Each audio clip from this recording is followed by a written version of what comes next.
Hello everybody from Northern California. I'm Will Hall and welcome to Winds of Change, New Trends in Mental Health. I think I got the name of the conference right.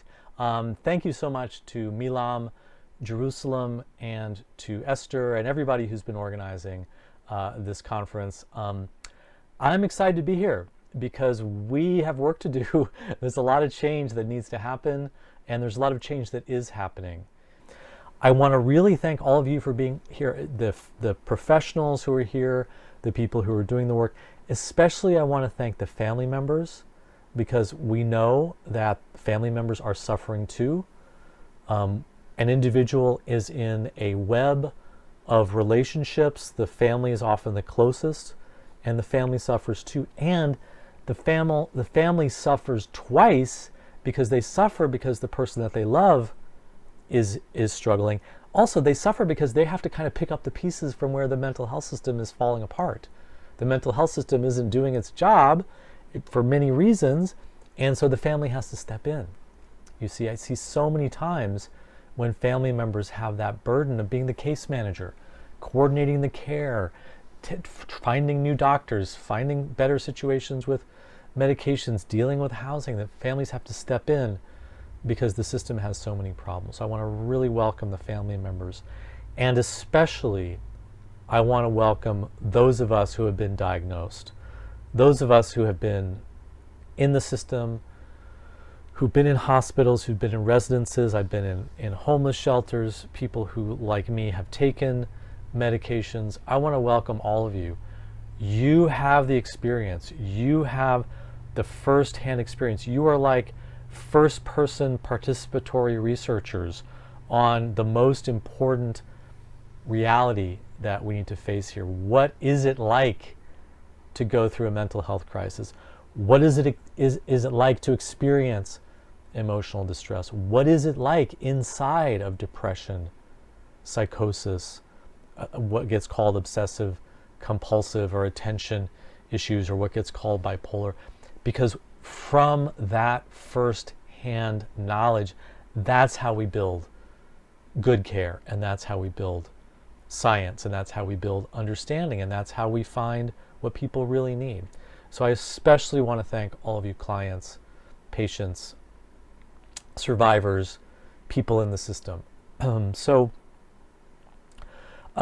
One of the first things that I'm very interested in reminding everyone of, because I think it's a very common sense thing, is that when someone has a diagnosis, let's talk about a diagnosis like schizophrenia. I was diagnosed with schizophrenia, kind of schizophrenia called schizoaffective disorder, and I've had a number of different diagnoses before that. But let's talk about something very important, because typically when you hear someone has schizophrenia or someone has bipolar, the tendency is to think that that's a trait of that person. They have blonde hair. They have 6 feet of height. They have schizophrenia. And I want to really challenge that. I want to really say, instead of seeing schizophrenia, psychosis, bipolar, depression, any of these mental health disorders, instead of seeing them as a trait of the person, I want you to see them as a moment in time. I want you to see them as a chapter of that person's story. So there is a stereotype around homeless people, that homeless people are those people over there, and they're homeless, and they're kind of always homeless, they've always been homeless, and they're just sort of but wait a second, you think, wait a second, no, doesn't make sense. Every person who lives on the streets, and we have a real serious problem with this in the United States and many, many places, everybody who lives on the streets has a story. So living on the streets is really one chapter in their story. They weren't always living on the streets. You know, there's a whole story, there's a whole process. You're seeing them a moment in time. And crucially, we don't know what the next moment is going to bring. This is one of the most important shifts I think we can make in understanding what gets called mental illness. That these are not traits of an individual, these are moments in time in an individual story. They could be very brief, moments of time. If you look at the history of the schizophrenia diagnosis, there used to be something called schizophrenic reaction. So schizophrenia meant your mind sort of falls apart, but it's a reaction to a certain situation. The person might go into a schizophrenic, say, episode or time period or chapter, and then they come out of it. And that has been the understanding of mental health diagnoses historically from the beginning of psychiatry. And then something happens where in the 80s and the 90s, this biological perspective comes in, where it starts to say, well, schizophrenic brains are different. ADHD brains are different. The genes of people with bipolar are different. And then instead of seeing someone going through a mental health distress like a moment in time, like someone going through homelessness, we start to think, wow, that person is this way. They are a schizophrenic. Now, think about that. If we were to go around and see people who were homeless and say, oh, this is a homeless person. They have they have domicile deficiency disorder. They have an innate trait, a genetic or a biological trait that just makes them not have the nesting instinct. And so they just can't stay in a home, and so they end up just being on the streets. Now, that would be a terrible disservice to that person, because we've created the expectation of permanency. We've created the expectation that their chapter is actually the entire story, that the story ends with this chapter. We've created the expectation that a circumstance is instead a trait of that person. So let's step away from seeing mental health diagnosis and disorders and mental distress as traits and start to see them as a human being, a whole human being, a fully human person is going through this moment.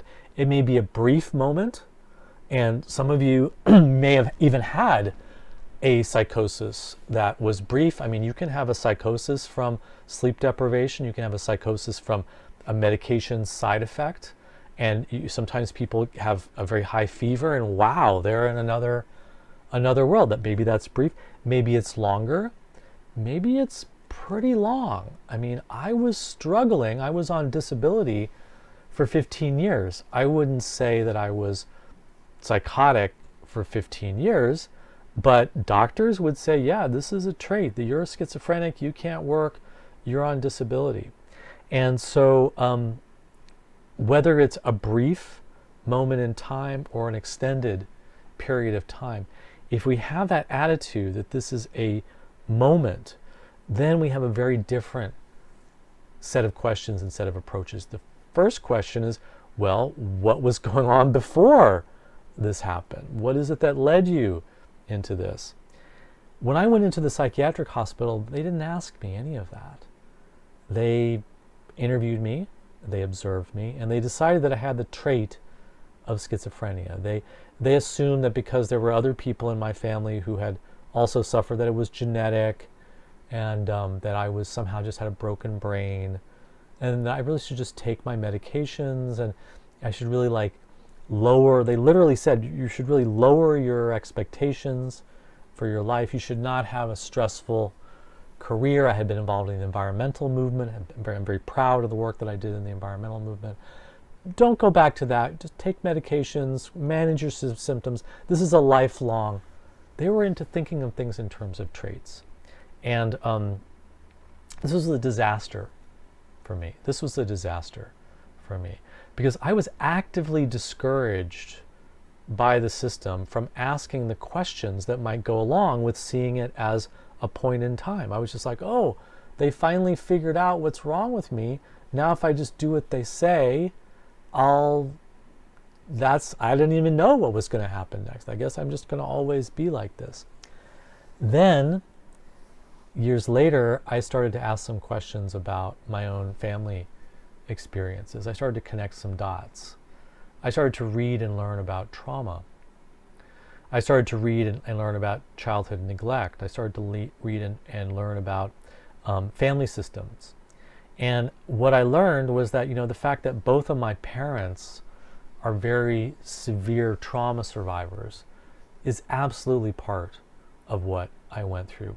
And I don't blame my parents, I don't blame my family, but like I said before, they were in trouble too. They were in crisis too. They needed help too. My parents didn't get the help that they needed to deal with their trauma. And so they weren't as equipped to really support me in the way that I needed to be supported. I also had trauma bullying in school. I experienced very bad bullying, and I have some other experiences of violence. So now I start to think, well, actually, I'm not as schizophrenic. I'm someone who has this period of their life when I'm going through something because of some kind of buildup, because of some kind of context, because of some kind of previous chapters. And then I think, okay, maybe there's future chapters that might be different. Now, when someone has been stuck for a long time and they don't seem like they're moving or changing, it's hard to think of it as a moment in time. But that's what we need to think about, because if you're stuck and you think it's just because of who you are, then you're not going to think about trying different things in the future. If you're stuck and you're thinking, well, maybe this is a moment in time, then you think, what have I tried in the past? Maybe I can try something different. Maybe I can try something different. So I was hearing very aggressive voices telling me to kill myself. I was so frightened of my roommates that I wouldn't leave my room in the apartment, and when I did leave, I would climb out the window. I would walk the streets of San Francisco. I would see people. I would believe that they were watching me, they were trying to hurt me, that their thoughts were coming into me, and I would have to run away. I believed that the devil had sent me a postcard and was coming after me. I was very, very psychotic, you could say. And I want to take a step back from that word, because again, it comes into trait language. It starts to say, oh, there's something wrong and broken with me. Was there something wrong? Yes, but it may have been going on in my life. There may have been something very stressful and difficult and wrong in my life going on. And when I was in the hospital, I was put in restraints. I was given all kinds of different drugs. I was put in isolation cells. No one was ever really listening to me or giving me a space to try and understand myself and try and understand what I went through. And no one was really encouraging me to think about making changes other than which medication are you going to take. And I'm not anti-medication. I see people are helped by medication, but a lot of people, they're not getting better on their medication. And they need to start trying something different, either a reduction of the medication or trying something different in their lives, because feeling miserable on medication is no way to live, and then you're just telling yourself, well, it could be worse. That's not much of a life, to think, oh, things are terrible now, but it could be worse. At least I'm not psychotic. At least I'm not in the hospital. Yes, this is important. This is an important way of understanding it, but there's a lot more to look at. So when I was in the hospital, I wasn't being listened to. I wasn't encouraged to make those connections. I wasn't really given any opportunity to try new things. And this, I think, would be the second important message that I want to get across, is that people who are in emotional distress states need to be able to be given some time to kind of experiment with different possibilities. You need to be given an opportunity to learn. Because I was learning, even though I was stuck, even though I was hearing voices, even though I was suicidal, even though I was extremely paranoid, I couldn't look people in the eye. I went through many, many weeks of not being able to speak. I was learning. I was trying things, I was listening, I was paying attention. No matter how far away somebody is, no matter how lost in an altered state they seem to be, there's somebody home, somewhere. On some level they can feel you. People, I would be interviewed, I would be sitting in the chair in the clinic room, I would be interviewed, and they would talk about me like I wasn't there, because I was so quiet and frozen, and my head was down, I wasn't making eye contact, and I didn't speak at all. So eventually I just became invisible. But it wasn't that I was gone, I was actually very alert, because I was in these protective states. I learned that when a child grows up in a chaotic, traumatized context, that it has effects. And so I was experiencing a lot of protection and a lot of trauma effects. And I was experiencing a lot of coping mechanisms. I learned how to deal with my childhood stress by learning certain kinds of protective mechanisms.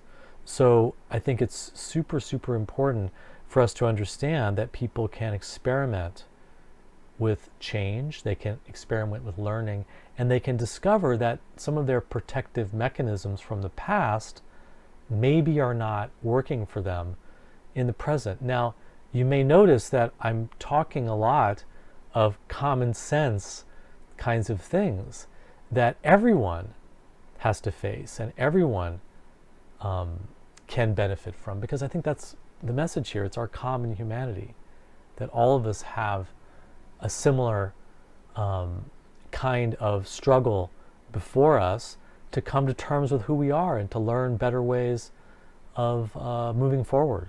And that's no different for someone who's bipolar or diagnosed bipolar or diagnosed schizophrenic.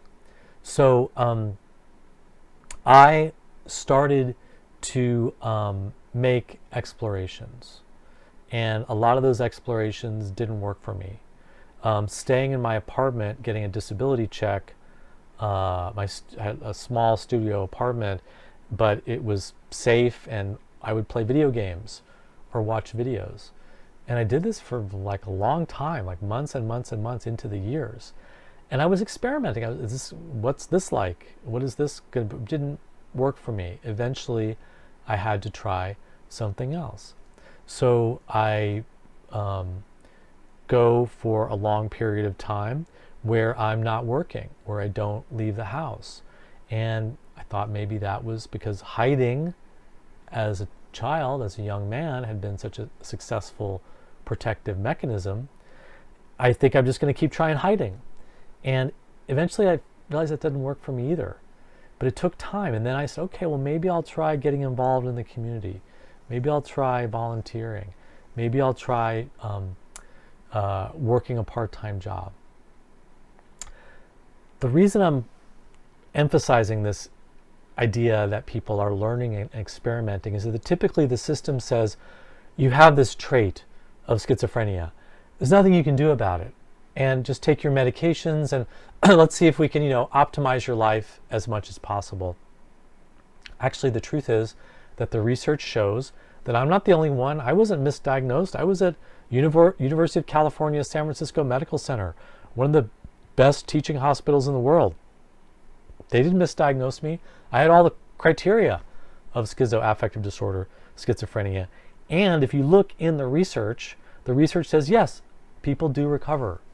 People get out of it. People move on, even without medications. Some people find that medications are actually what held them back. Medications were holding me back. They weren't working for me. So throughout the research literature, there's always been known that, yeah, there are some people that can make it. Some people can make it and move on with their lives. Some people maybe have a harder time or they remain stuck. Other people are in this more in-between place. We've lost that. Now it's just everybody's chronically disabled. The best that you can do is just take medications and lower the expectations from your life. And that's it. We've lost this experimental learning attitude that treats the person like a person trying to figure out how to move from that chapter of homelessness or whatever it is, schizophrenia, bipolar diagnosis, whatever it is, to move to the next chapter. And we really, really desperately need the mental health system to take an attitude of the possibility of recovery. I was given like a self-fulfilling prophecy. No, this is who you are. No, it's not going to change. Just take medications. That's the best we can do. Here's a disability check. That's it. Rather than, well, we're going to be honest with you, Mr. Hall. You have an experience that gets called schizophrenia, but it's mysterious. We wish we knew more about it, but we don't. To be honest with you, medications is what we offer a lot of people, but some people, in fact, a lot of people don't like their medications, and for some people even seems to make them worse. For a lot of people, it doesn't even make them better. It might help you, it might not, but we're going to be honest, we don't know. And the reality is, Mr. Hall, that some people stay stuck. Some people seem to get worse. Some people get a little bit better. Some people actually are able to find a way to walk away from the mental health system. Now, to be honest, we don't know which one of those categories you fit into, because that's also what the research says. There's been no way to predict the outcome of a bipolar or schizophrenia diagnosis by any kind of assessment of the person. You can talk about, well, there's premorbid functioning, there's early onset versus late onset, there's the comorbidity of alcohol and drug abuse, and these kinds of things, the history of other people in the family. You can talk about that, but that's statistics. When someone is right in front of you, you don't know. You might as well just flip a coin. You don't know which person which group that they're gonna fit into. So that makes it especially important to treat it like a chapter in the person's life. You don't know what the next chapter is going to be like, because you honestly don't know. As a scientist, as a doctor, as a professional, as a family member, you really don't know. If the possibility is 1 in 1,000 that the person is going to get better, that is not 0 in 1,000. 1 in 1,000 comes up every 1,000th time. 1 in 1,000 means that 1 out of 1,000 people is, you see what I'm getting at. So even if there's not a likelihood, even if there's not some sort of like, being romantic or being like, oh, we're just going to be, incautiously optimistic or something, even if we don't have to exaggerate the possibility, we have to hold the possibility open, because people surprise you. They do. And if you hold the possibility open that today's a new day, let's see what happened. Let's see if that learning has taken place. Let's see if a new possibility emerges. If you take that attitude, the person can feel it. They can feel it. If you've given up on them and say, oh, well, nothing's ever going to change, they can feel that. If you say, well, this person hasn't made a change, they're probably not going to make a change, and so I'm not going to count on a change, but they could surprise me. It could happen. So I'm going to give them a chance to learn. I'm going to give them a chance to explore. Wow, he tried to have a job 4 times. He wants to try again. Every single time, he's so disorganized. He doesn't do it. He gets fired every single time. He wants to do it again. Okay, we're going to try. Let's talk. Let's see, what do you need this time? How can you maybe do it this time differently? So, of course, there have to be balances. There has to be some kind of limits and sort of considerations on the learning process, that you can't just keep being given an apartment and $1,000 and then you destroy the apartment and you lose all the money, and then your parents are just going to give you another $1,000 in another apartment. Of course there are limits, but we can put the limits in. We can be thoughtful and rational and caring about the limits to ourselves and our own boundaries without giving up that attitude of, well, it's not impossible, we're not sure, this is a moment in time. So that's one of the key things that really helped me, was to start to see myself as a moment in time. And I'm going to talk a little bit more about that and what I think the role of families and professionals should be after the break. So thank you very much.